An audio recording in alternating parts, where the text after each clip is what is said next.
are live.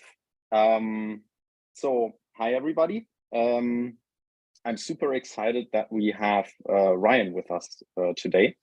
But before we get into who Ryan is and what we're going to talk about today, I just want to make sure that everybody had the chance to join. So maybe you can just give us a heads up where you are joining from today.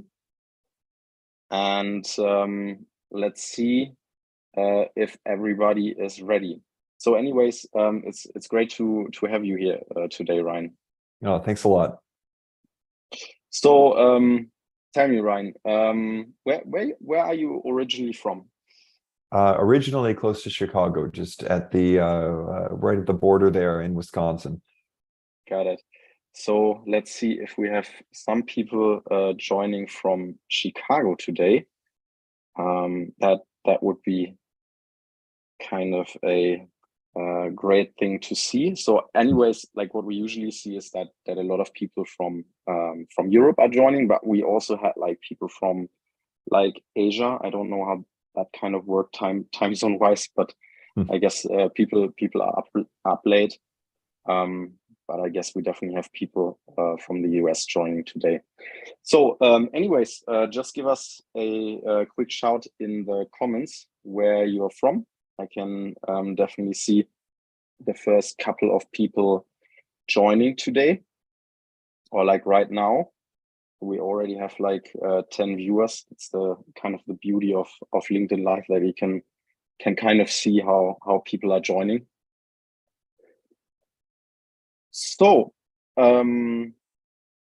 maybe one thing that I can start with before I introduce Ryan is that at any point in time when you have questions for us today, you can simply put it in the chat, and I will kind of like fish them out and take them to Ryan. We'll definitely have like half an hour of Q&A after the session, and yeah.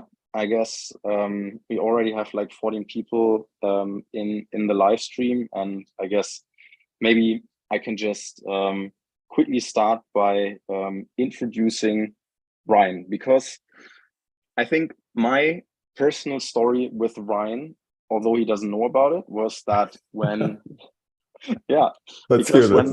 All right, yeah, that's going to be good.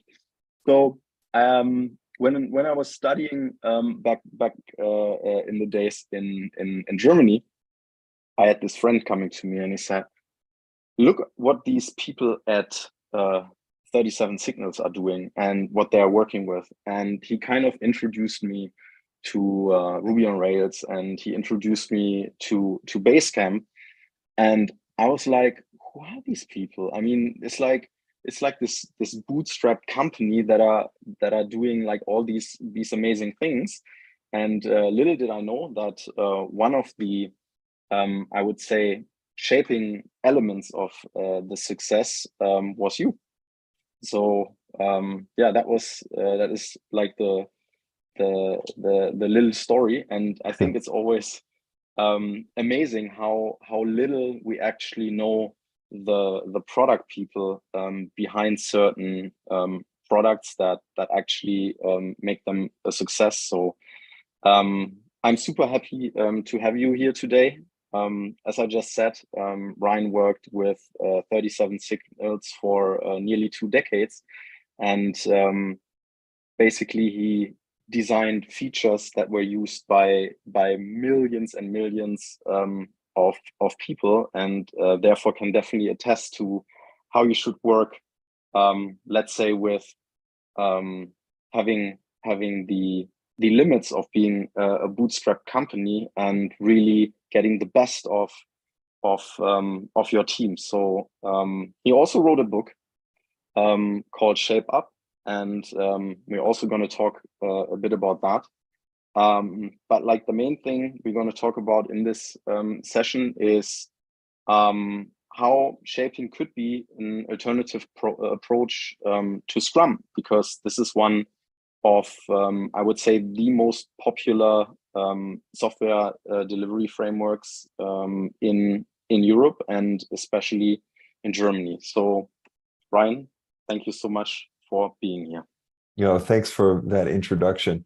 It was even more extreme than that. It wasn't only that we were bootstrapped in the beginning, but when we were doing the first version of Basecamp, David was only working 10 hours a week.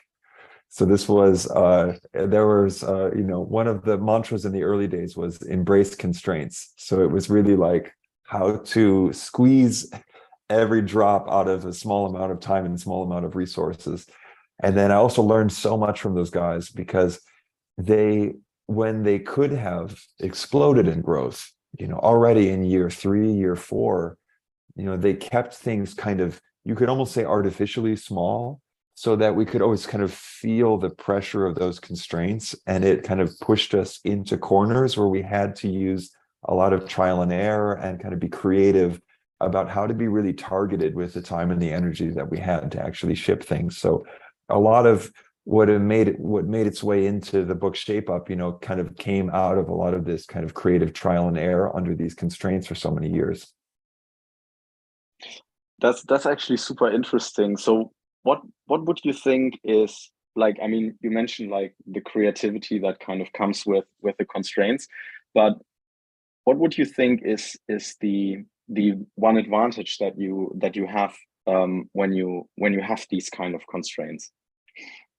Well, it's actually not so easy to see it at first, because I don't think there's anyone who is listening here who would say that they're not under constraints. You know what I mean? Like, everyone feels that there's not enough time and there's too many things going on. And so that feeling that there's pressure and it's hard to get things done is there. I think what's kind of interesting that we were able to do is that we were able to kind of take constraints as a design factor. Like, we would design the constraints. So instead of just saying, this is something that we want to build, how long is it going to take? We would flip it around and say, how much time do we want to spend on this one thing, knowing that there's a whole bunch of other things we want to do? And then even playing with different versions of that. What's the 6-week version of this feature look like? What's the 1-week total hack version of this feature look like? And then by playing with kind of changing the dial of the constraint, then different solutions can come out. So it's really shifting from just having limited time and trying to kind of wrestle through managing how to get everything done, and viewing that more as a design problem and as something that we can kind of like take into our process that's like helping us. That's part of what we're doing. What I find really interesting is what you just described, like basically playing around with the idea, what would the 1 week, what would the 6-week, what would the 12-week version look like? Because of the same feature. Yeah, exactly. And yeah, it's always, I mean, it's always that you kind of have this discussion in terms of like how much time do we want to spend on something.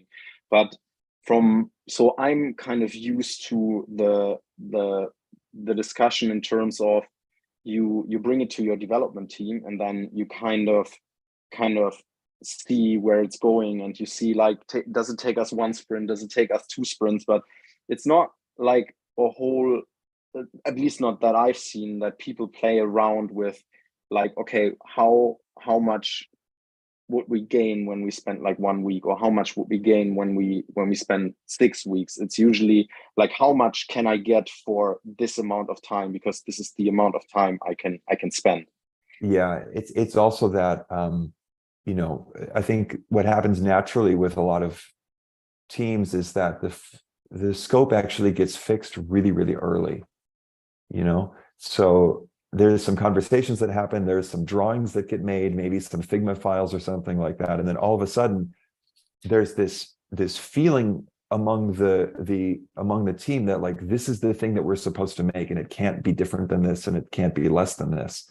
And the thing is that, especially if you're working in kind of a more traditional kind of Scrum type environment, there's not really a right time to step back and question, like, what is it that we are actually trying to accomplish? What is it that we want to make here? what are kind of options A, B, and C for very different approaches for what a solution could be. That's just not at all a part of the process. There's no space and time for that. All of a sudden you're in I'm not sure what you call it there, but in the States, they sometimes call them grooming sessions, where you take a whole bunch of things that people want to do and you try and kind of squeeze them into the next 2 weeks or figure out what goes into the next 2 weeks. And that's a very different conversation than, how do we actually integrate the skills and knowledge we have, and what are the different interaction approaches or backend approaches, or maybe we use this library, maybe we write it ourselves. Like, there's so many different choices and trade-offs to be made, but there's kind of no right time to do that in a standard Scrum process. Let's talk about that for a minute, because I mean, after all, we also wanted to talk a bit about Scrum. Yeah. First of all, one thing I find it like super interesting that you say in like a kind of more traditional approach, and you mentioned Scrum.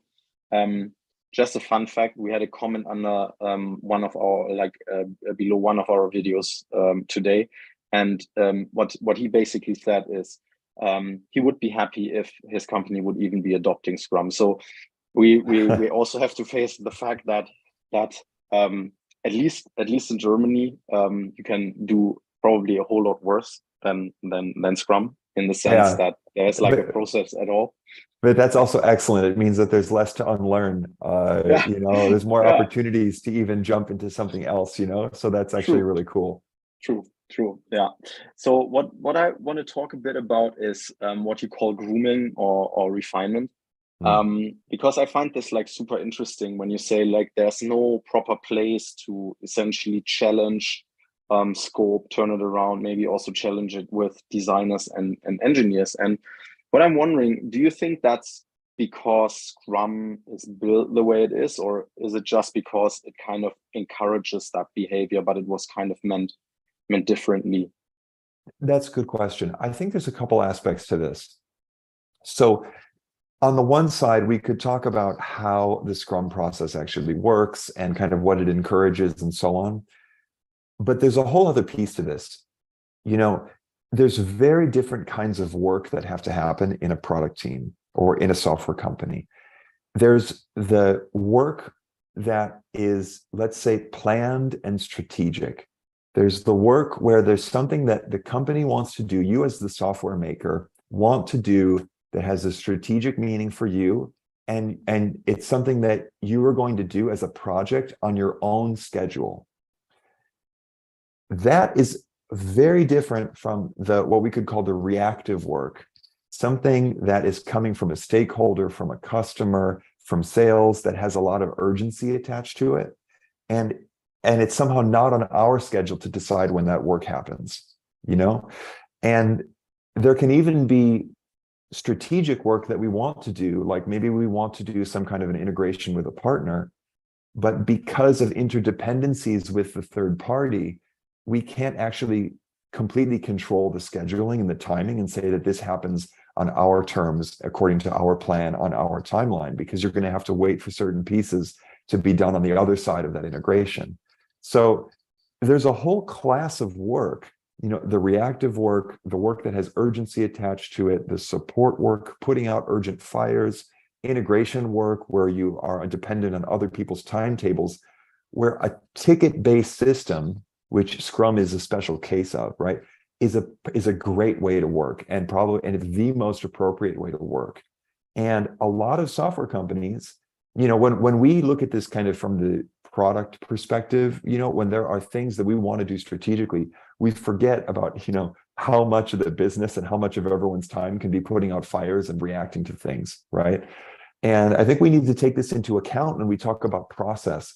There isn't a single process that will both serve the highly integrative, creative, trade-off making, project-based kind of work of how do we want to design this feature.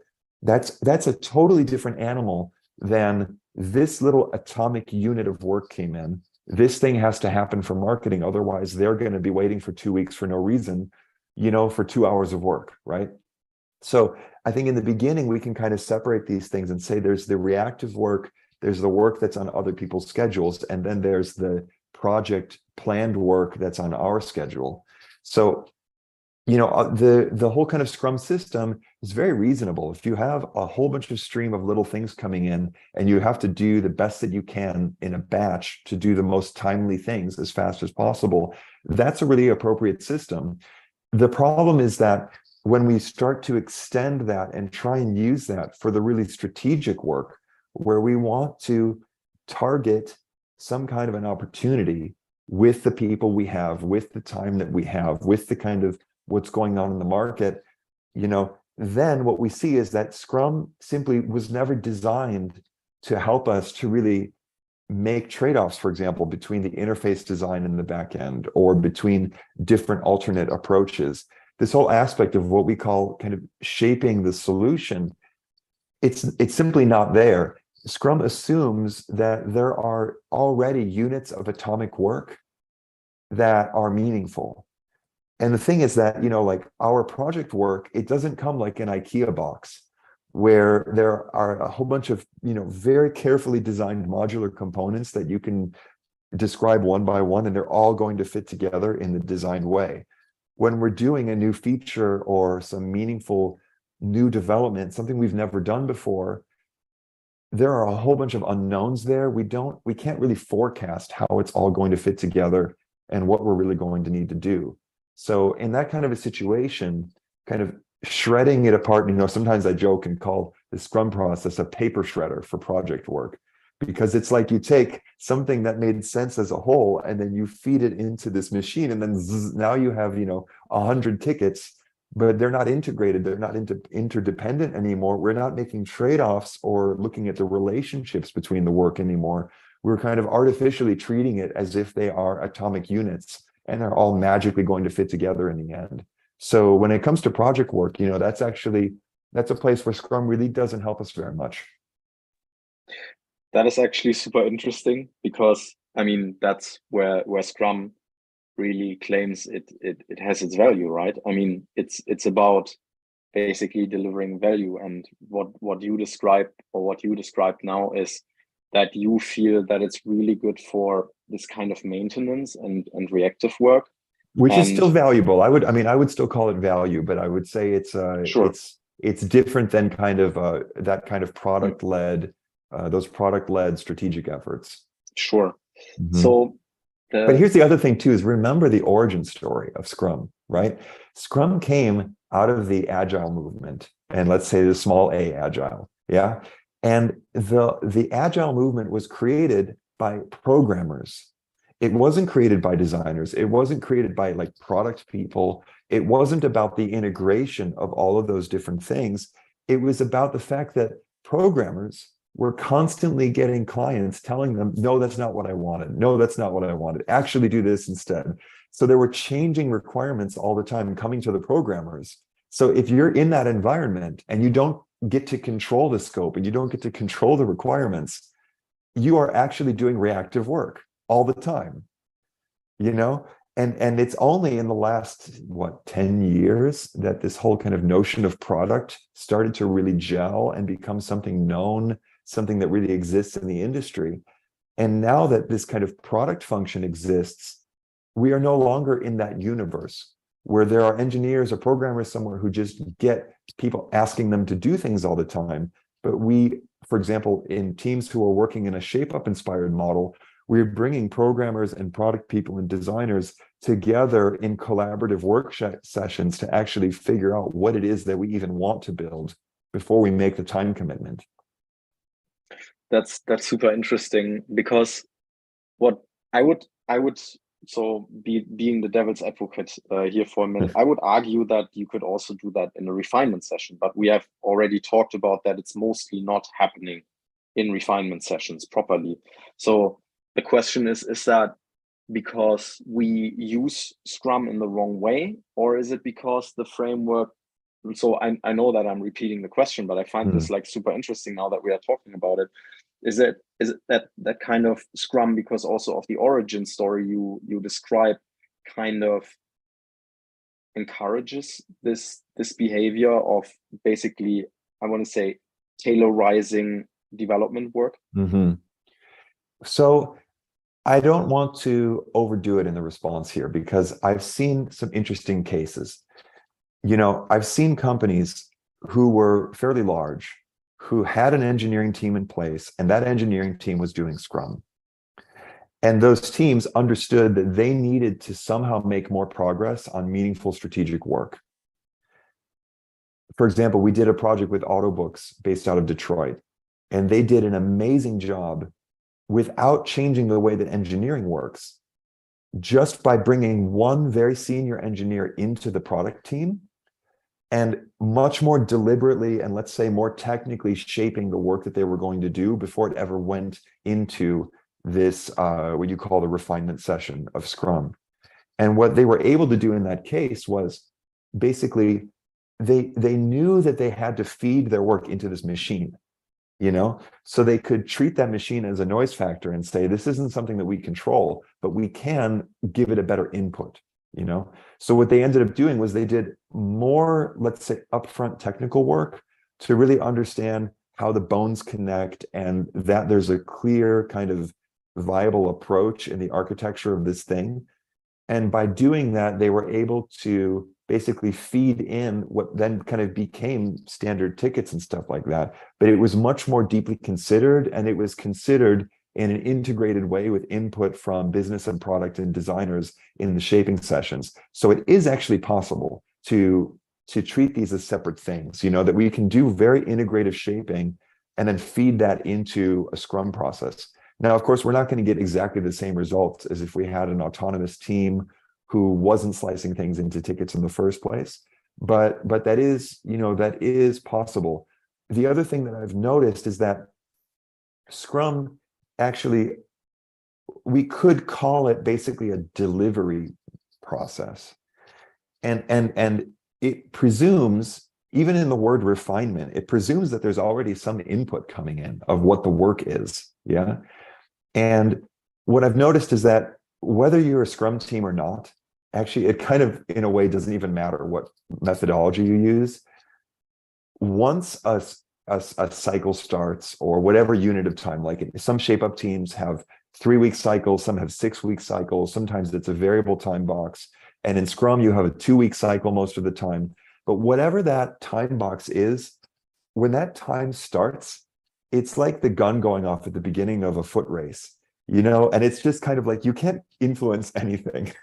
It's like, okay, the cycle starts and then boom, everyone is all over the place, and it's in Slack, and it's just the work is starting. And so I had a lot of actually, there was a lot we were doing, for example, at Basecamp, and there were things in the Shape Up book about how to work inside of the cycle and inside the delivery phase. And one thing that I've learned is that in a lot of, from working with a wider variety of teams, it usually helps to actually begin by saying the delivery time box is the place where we have the least influence over the outcome, really. And that it's mostly about how we make trade-offs and how we actually shape what it is that we think that we're going to actually go do in that time. And the more clarity we have, the more boundaries we have, the more we really understand what it is that we are accomplishing in this 2 weeks or this 6 weeks or whatever it is, that's actually where the big gains come from. I gotta say, one of the things I really love about Shape Up is the way how explicitly it kind of integrates engineering into discovery and what you call shaping. I really enjoy that, because this is also one of the things that we are, both Thomas and me, are very vocal about, that discovery is basically completely missing in Scrum, and that Yes, doesn't really help, to be honest.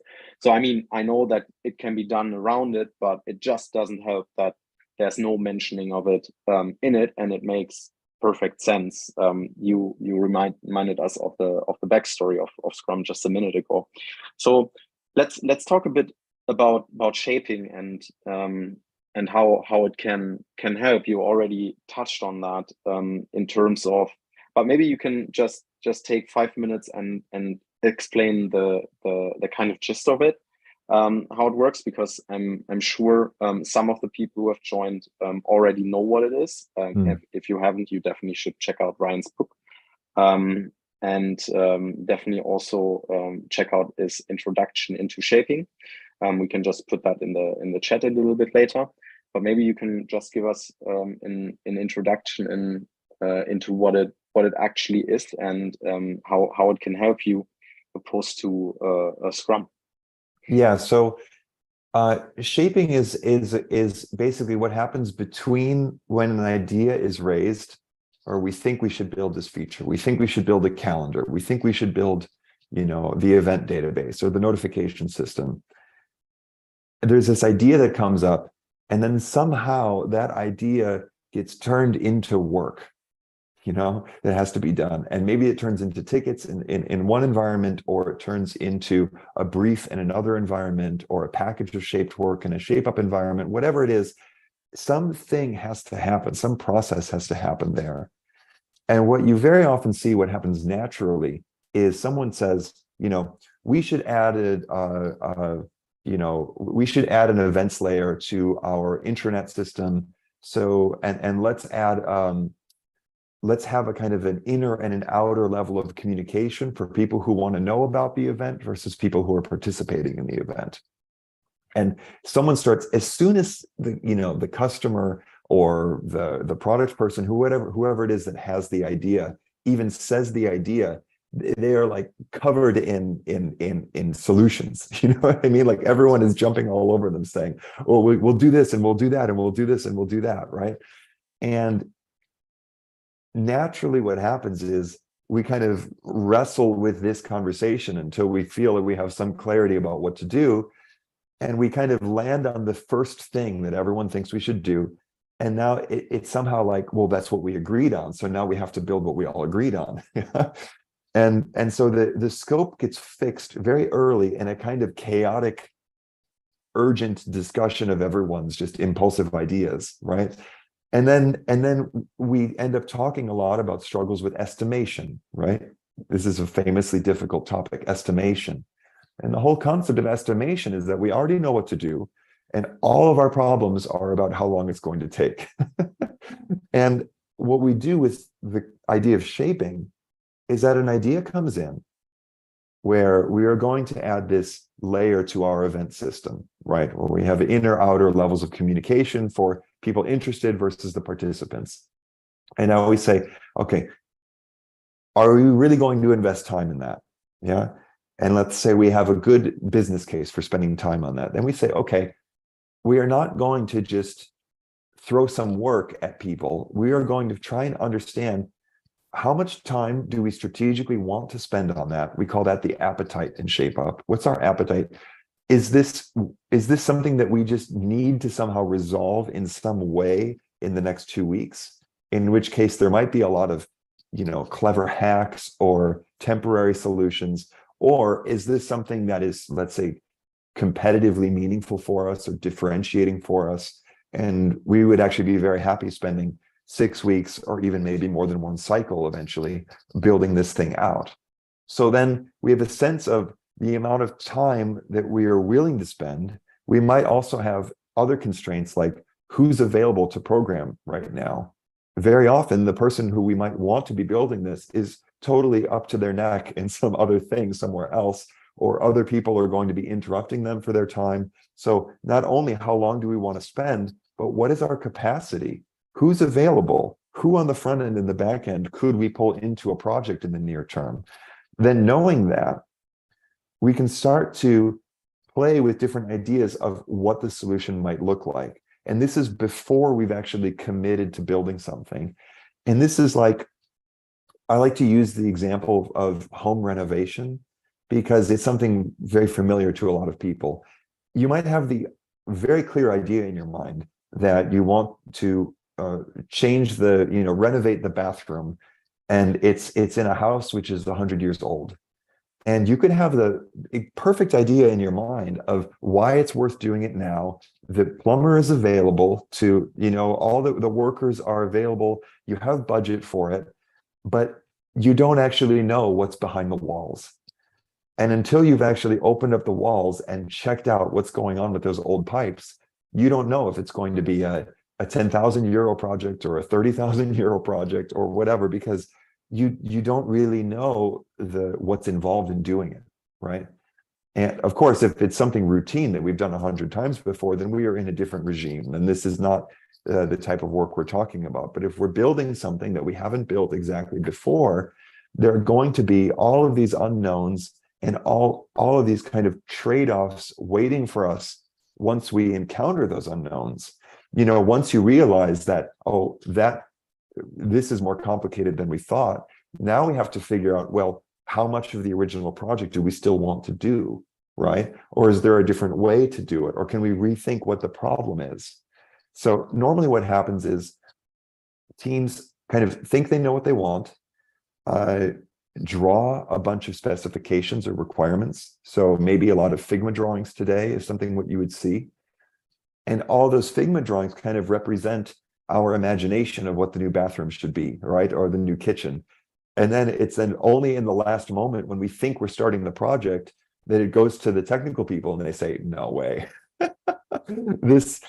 Our component system doesn't actually work that way. And actually we have a library that does this already, and this isn't compatible with this.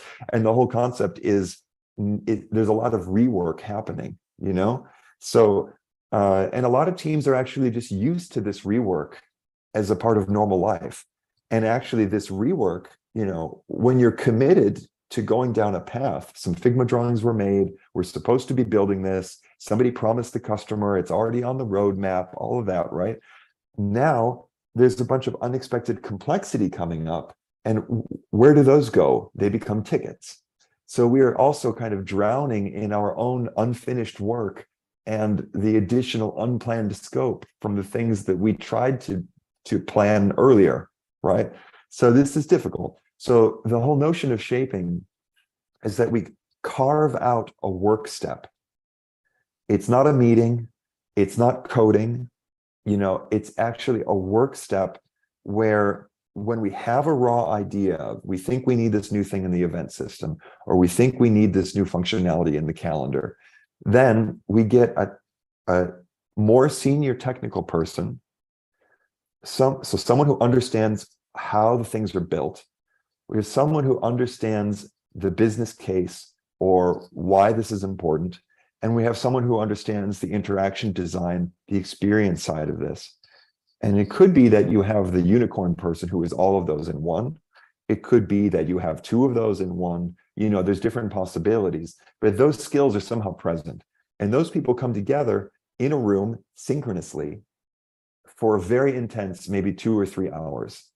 And by pushing and pulling and getting into the concrete details, the idea is to come out with a more clear kind of rough sketch of not only the interactions, but also the architecture of, here is something that we have pushed and pulled on, and we have more confidence that this is something that is going to move forward, that is going to, we're going to, put it into a time box, and it's just going to start happening. It's not going to blow up with a whole bunch of complications. It's not going to come back to us with a whole bunch of unanswered questions, but we have actually shaped the work so that people know what to do, and it's going to fit into the time and capacity that we have to actually deliver.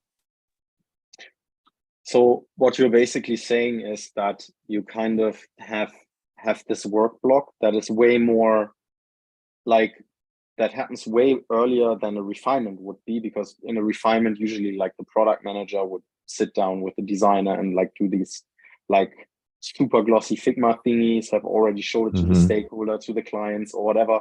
And then it basically hits engineering and they're like, yeah, that's super sweet, but we can't really deliver on that. So what you're saying is that you are basically getting, before that even happens, you get like the right people in a room for an intensive session in order to figure out if what the product manager was thinking about actually makes sense and can be delivered, and talk about like the basically what you call like what the appetite is. So what, like how much you want to deliver of it.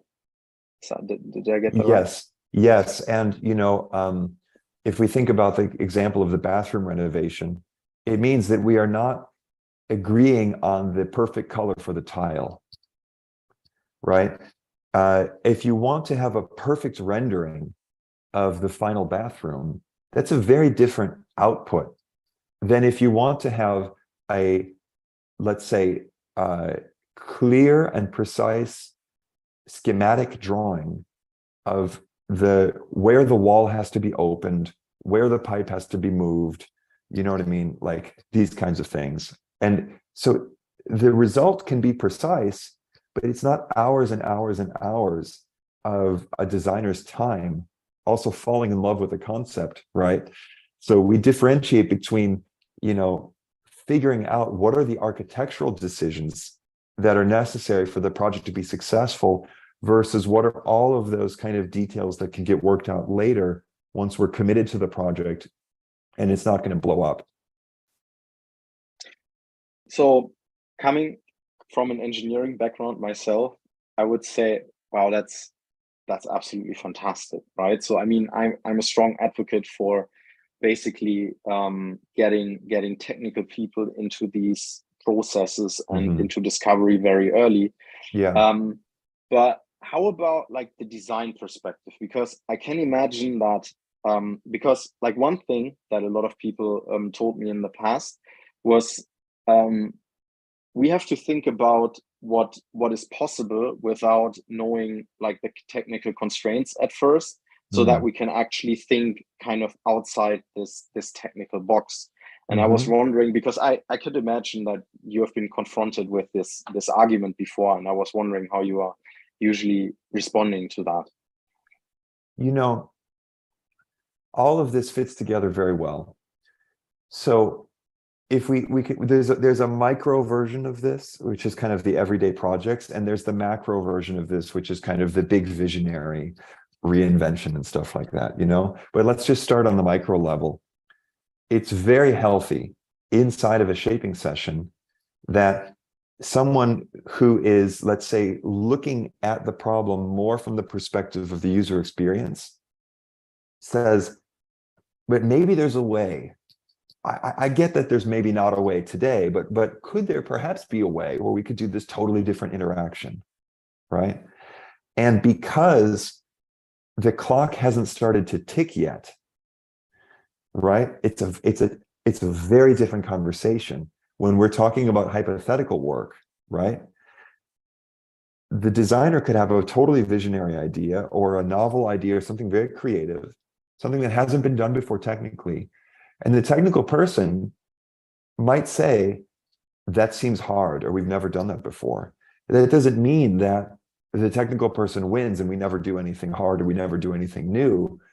Another term, which actually didn't make it into the book, but which has become very important since I put the book out, is spiking. Spiking is where we are in a shaping session and we're talking about maybe we could do this, maybe we could do that. And an unknown comes up. We say, oh, I don't really know how hard that would be. I don't really know if that's technically feasible or not. And we say, let's do a spike. How about you play around with it and see what might be technically possible by exploring a little and spend an afternoon on that. And then we'll come back for another shaping session in 2 days, right?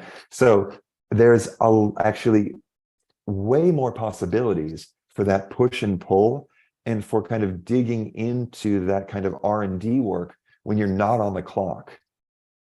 And the thing is then, if you do that exploratory work before you commit to the project, then when you're actually kind of on the clock and you're inside of that time box in the delivery phase, someone has done the due diligence to understand that there is actually some kind of a way to do this, So that's a very productive way where you basically get to have it all, because you're creating different moments in the process for more exploratory work versus work that we're more confident that we can actually execute.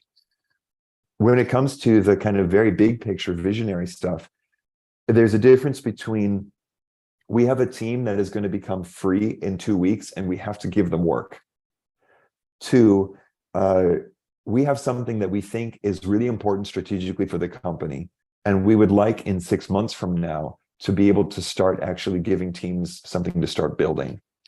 So then we could take a 6-month period where we strategically decide to go into deeper kind of extended spiking of different kinds of R&D to discover what's actually possible and to really push the boundaries. So this is the false this is a false contradiction, but it's a real contradiction if you're inside of a Scrum type system where all of the work happens on the clock under the time pressure inside of sprint cycles, right? You need to carve out that separate space where we say, we're not in a delivery cycle right now, but we're shaping. And inside of the shaping time, that's where we can actually entertain things that are not possible because we're in a different space. We've carved out time for this kind of work. Wow, I have so many questions, so many more questions, but there's also like a couple of questions in the chat already. So let me just put it out there. If you have any more questions, put them in the chat so that we can go over it. I gotta say, this has been like really insightful so far, and I hate to regret to say that shaping or like in general, Shape Up is not part of the curriculum of the product masterclass yet.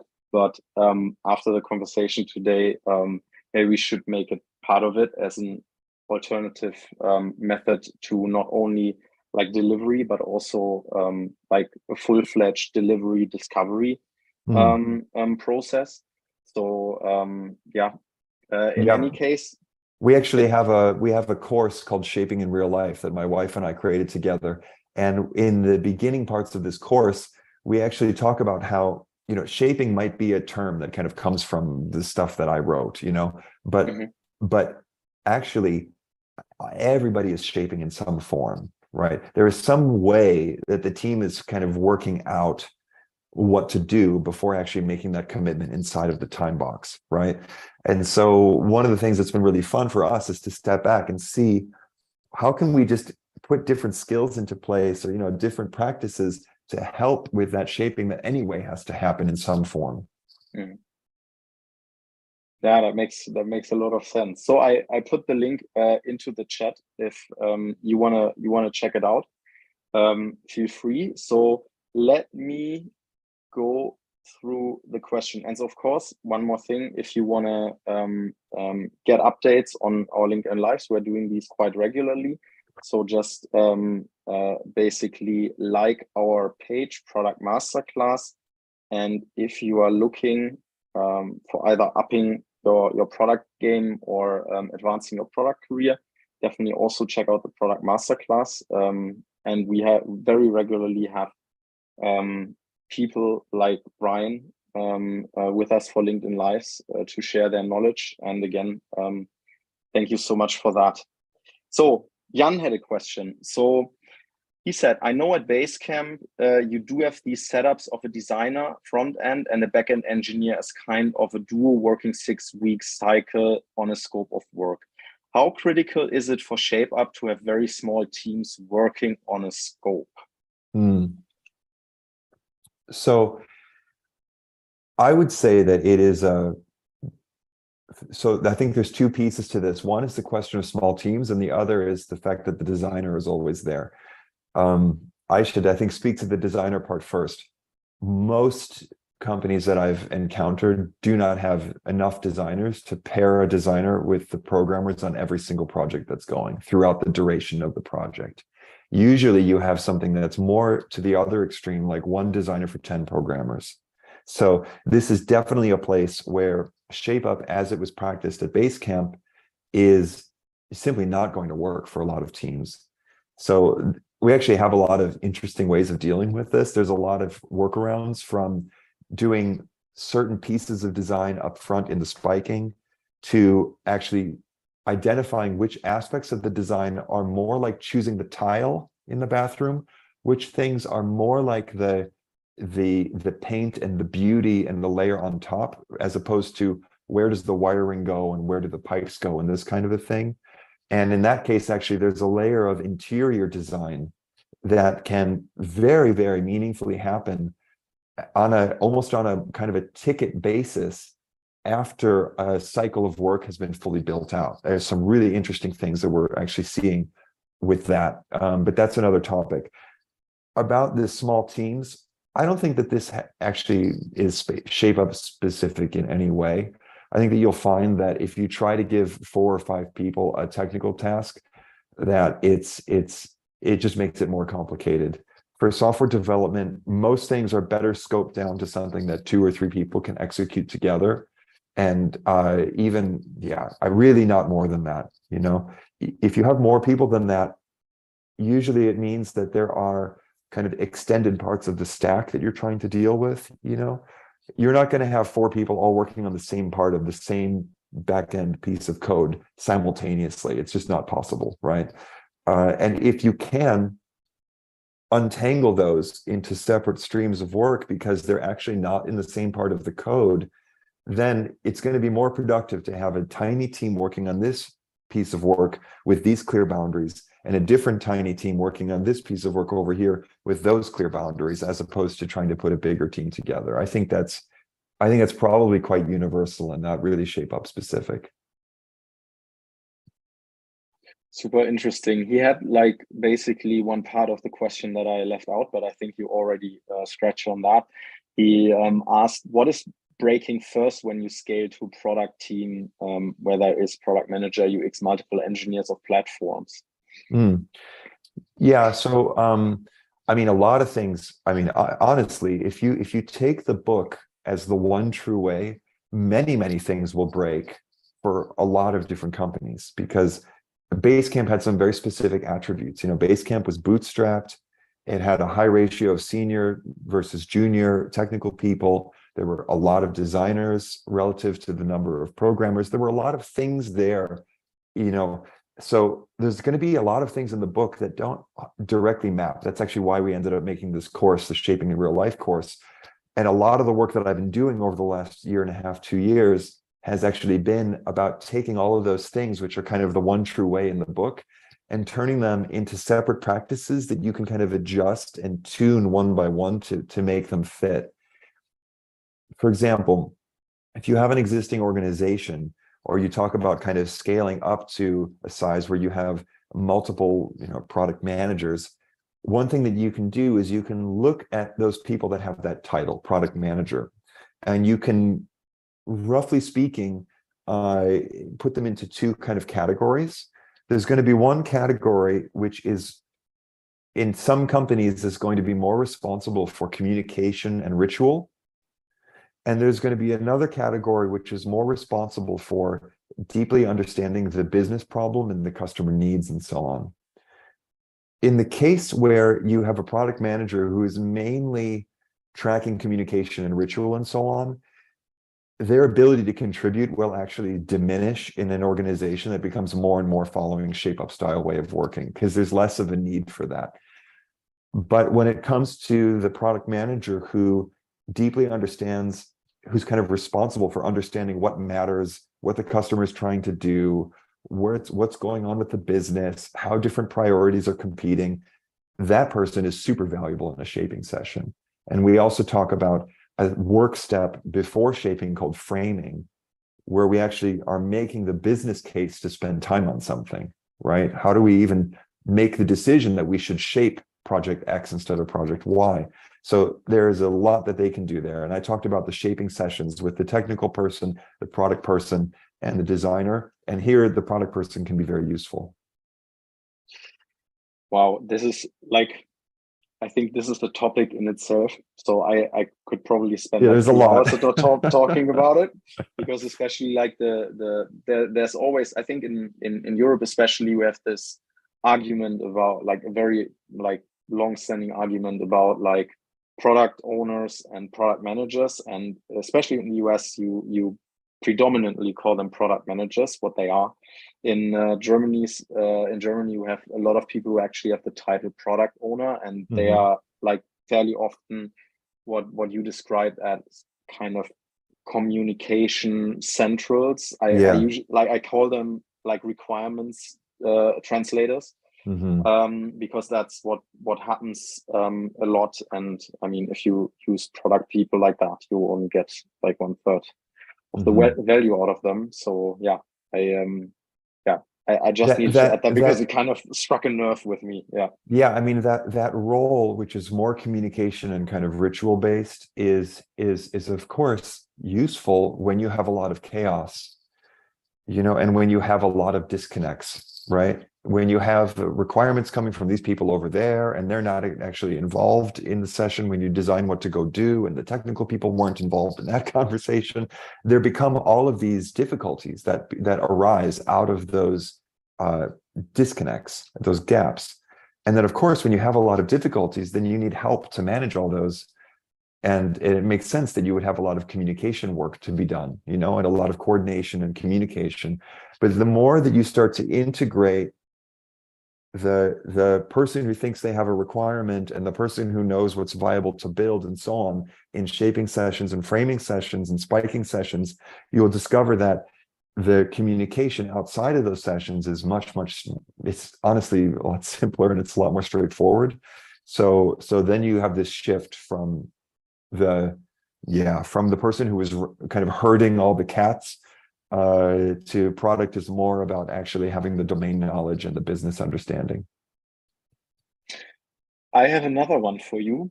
This is a little bit more controversial than the last one, I would think. So Chantal is not asking, but stating, sounds like dual track agile, discovery plus delivery. Mm-hmm. So I think that's a very natural response when you hear this, because if you look at it from far away, they very much look the same. The difference is that if you go into what is usually called discovery, I would say that it's hard to actually pin down, what happens on the 2 or 3 hours you have on the afternoon on Monday, and then what happens again on Thursday, and then how does that become a project? I would say that there's not a lot of, in the experience that I've seen at least, the discovery tends to be a very big umbrella, this word discovery. It's a big umbrella for a whole bunch of different UX practices and research things, and and usually, and I won't say never, but in most cases, technical people are not involved in that process. And if I'm really honest, I would say it's also because they don't have the patience. Because very often this what's called discovery can be so kind of open-ended that it's not targeted enough, and the developers actually don't see really clear possibilities to contribute in those conversations. For example, if in some discovery work, there's a lot of user research and there's a lot of talk about stories and journeys and personas and stuff like that, it can be that there's not a lot of cause and effect in the conversation. And in cases like that, there's a kind of missing step of, okay, we've learned a lot of really interesting things, and there might be a lot of really good seedlings of projects here, but now still, how do we turn this into something that we can go do and finish in 4 weeks, right? That is very often kind of missing in those processes. And so I would say you could actually have a dual track agile kind of process, and you could have a lot of that discovery stuff in place. And then still it's a question of, how do we take all the things that we learned and bring them into a conversation which is more focused about kind of what to tactically do in a smaller unit of time. So what you're saying is that the real valuable conversation that you gotta have is about not necessarily about the scope, but how much time you want to spend on the problem, and then let the team figure out the scope themselves. It's all valuable. It's all valuable. So very early, wide-ranging discovery is valuable. Figuring out like the exact time and capacity and who's available to work on what is valuable. It's just that we have to come to a point where it all starts to close in, and we're actually making the trade-offs. It's like if you've ever had to buy something that you don't know how to buy, like if you're buying a car for the first time in many years, or you have to buy you're buying a video, like a DSLR that can take video, and you've never bought one like this before. At first you think you're just going to go to the store and buy it, and then you start comparing, and you're like, oh, how do I choose? So there's this really hard process of actually narrowing in on what are we actually doing, what are we actually committing to. So the things that I'm mainly kind of trying to help with when it comes to this sort of shaping sessions and getting clarity around what it is that we're doing. It's all about like just that work step that somehow has to happen.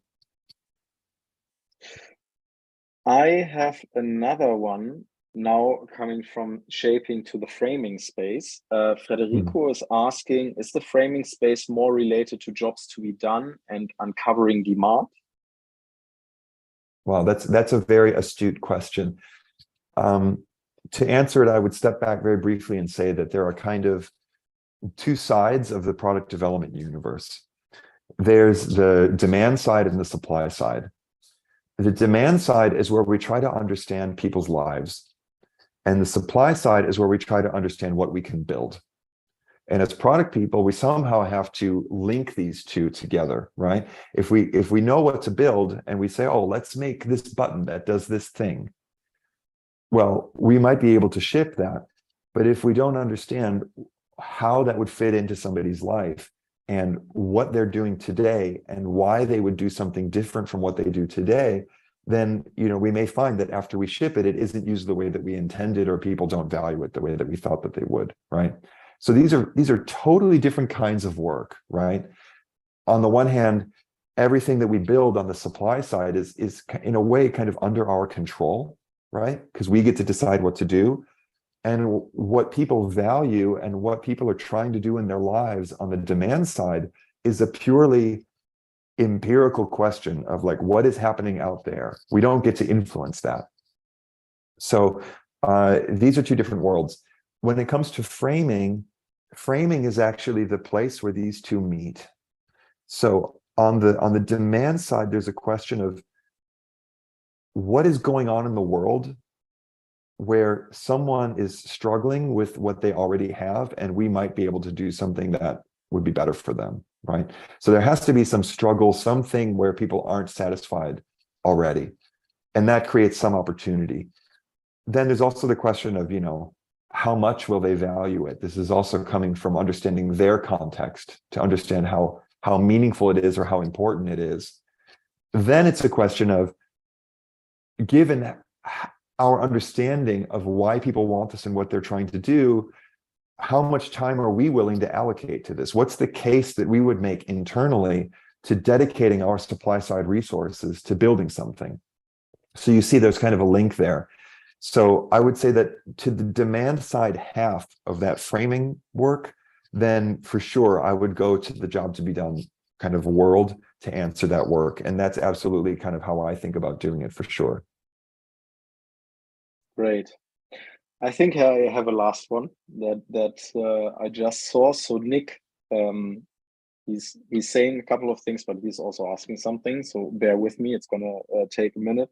So Shape Up is clearly the result of years of practicing, adjusting, and tuning the methodology. And the handbook does a really good job conveying all the ins and outs to start adopting it into your own organization. But undoubtedly, as we all do, you gain new insights and learnings over the years. So I'm curious to know what sections you would add or adjust besides spiking, based on the learnings you had from the moment the handbook was originally published until now. And he's adding something else. Can we expect a second edition of the handbook anytime in the future? So, I mean, there are quite a few things. The